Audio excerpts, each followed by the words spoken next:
again and welcome back to another session of Commerce class with me, Suman Rathore. Students, in our today's session, we are going to discuss the accounting treatment of transactions relating to accrued income, advance income and depreciation on assets. So let's go and start our today's session. So first is accrued income. Now accrued incomes are those incomes which are earned by the business during the current year, but we haven't received them yet. Okay? We have earned such incomes by rendering the service or whatever, but we haven't received them. So as we are entitled to receive them, so we will regard them as asset and a new column will be opened on the asset side with the name accrued income. Okay, and the amount will be added here. And as these are the incomes of the business, and incomes are always added to the capital as they increase the amount of capital, so we will add it in the capital column on the liabilities side also. Now second is advance income.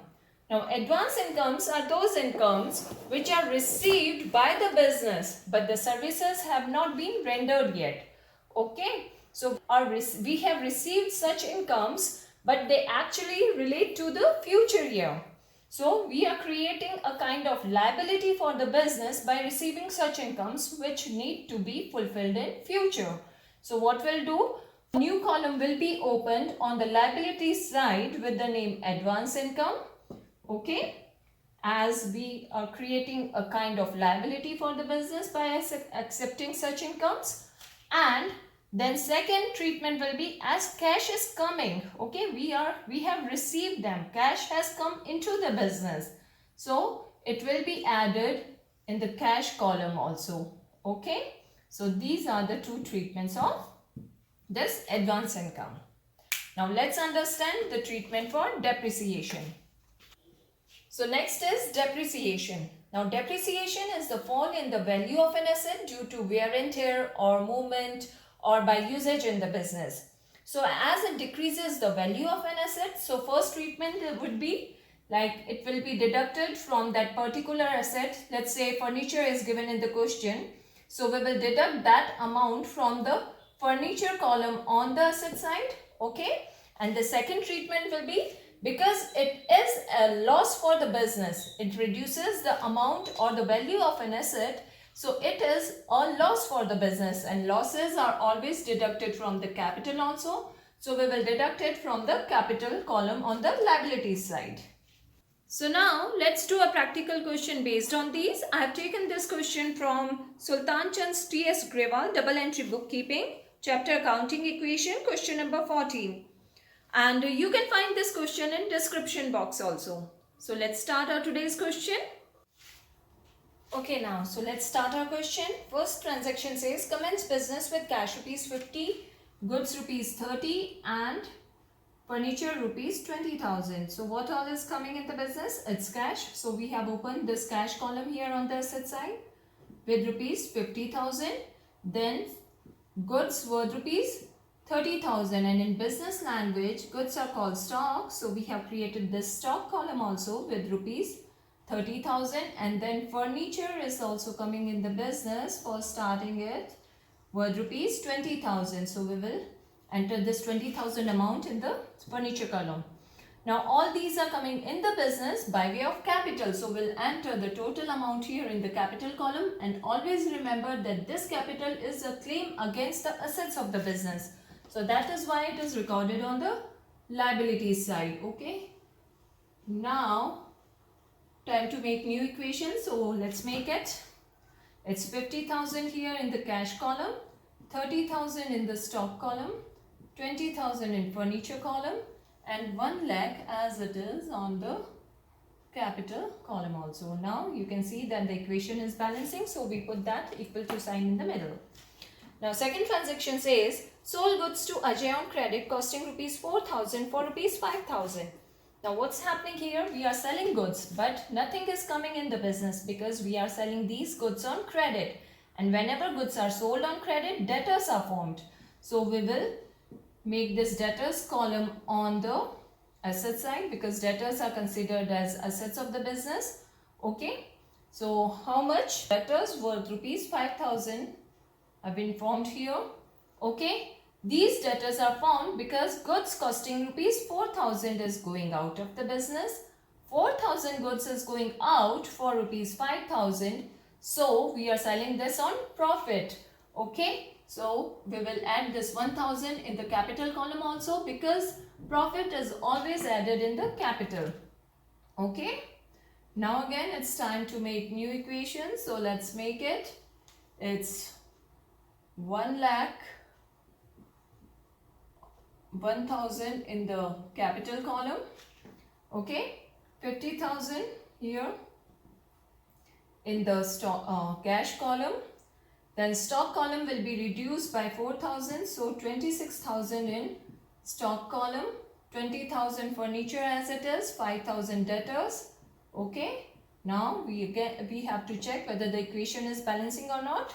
It's 1,01,000 on asset side and 1,01,000 on liability side. So let's put equal to sign. Now let's see the next transaction. Sold goods for cash costing rupees 12,000 for rupees 60,000. Now again we are selling goods. So stock will be reduced. But these goods are being sold for cash this time. So cash is coming in the business. How much cash is coming? It's rupees 16,000 cash is coming. So we will add the 16,000 cash in the cash column. This is coming by way of sales. Okay. And goods worth rupees 12,000. Okay. So this 12,000 will be reduced from the stock. Now again this difference is our profit. And profits are always added to the capital. So this profit of rupees 4,000 will be added to the capital. Now again it's time to make our new equation. So let's make it. It's 1,05,000 in the capital column. Then 5,000 debtors as it is, no change in this. 20,000 furniture as it is, no change in this also. Then now the stock column, 26,000 minus 12,000. So the answer will be 14,000. And here it's 66,000 cash. Okay. So now let's see the next transaction. It says purchase goods for cash rupees 40,000. Now what we are doing? We are purchasing goods. So what is coming in the business? It's goods worth rupees 40,000. And for purchasing these goods worth rupees 40,000, what is going out of the business? It's cash, 40,000. Okay. So now again it's time to make new equation. So let's make it. It's 1,05,000 as it is, no change in the capital this time. And then 26,000 here. And then 54,000 in the stock column, because we have purchased goods worth rupees 40,000 in this transaction. Okay. So now again you can see that the equation is balancing. It's 1,05,000 on both the sides. Now let's see the next transaction. Purchase goods on credit rupees 20,000. Now again we are purchasing goods. Stock is coming in the business. But this time no cash is going. Rather we are purchasing these goods worth rupees 20,000 on credit. And when goods are purchased on credit, creditors are formed. And creditors are considered as liability. So we'll open a new column with the name creditors on the liability side with the amount 20,000. Okay. Now again it's time to make new equation. So let's make it. So now again you can see that it's 1,25,000 on both the sides. Now let's go to the next transaction. Paid rent rupees 3,000 including rupees 2,000 in advance. And advance rent is our prepaid expense, and prepaid expenses are always considered as assets because we are paying off a liability which has to be paid in future. We are paying it right now. Okay, so we are creating a kind of asset for the business. So this prepaid rent column will be open on the asset side. Enter this 2000 amount only in prepaid rent and total amount of rupees 3000. Okay, so how much cash is going out of the business in total? It's rupees 3000. So we will deduct cash column with rupees 3000. Okay. Now point to be noted here, that is this 3000 amount includes rupees 1000 rent for this year also. Okay. And that rent is our expense and expenses are always deducted from capital. So that 1000 will be deducted from the capital there. Okay. Now again it's time to make the new equation. So let's make it. So now again you can see that the equation is balancing, is 1,24,000 on that side and 1,24,000 on this side also. So put equal to sign here. Now next transaction says paid salaries rupees 2000. Now again for paying salaries, what is going out of the business? It's cash rupees 2000, right? So we will deduct this 2000 cash amount from the cash column. And this salaries is what? It is an expense for the business. So we will deduct this 2000 from the capital also, because expenses are always deducted from the capital. They reduce the amount of capital. So now again we can say that our equation is balancing. It's 1,22,000 that side and 1,22,000 on this side also. Now let's see the next transaction. Sold goods costing rupees 8,000 for rupees 10,000. Now we are selling goods and we are selling these goods on profit. Okay. So first of all, sold goods costing rupees 8,000. Costing rupees 8,000. So we will deduct this 8,000 from the stock column. The next point is for rupees 10,000.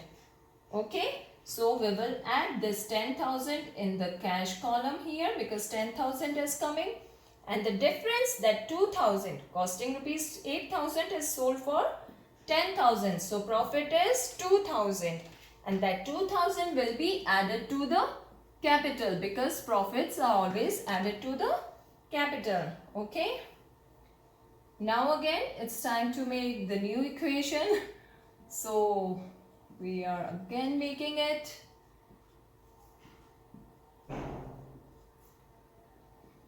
Okay.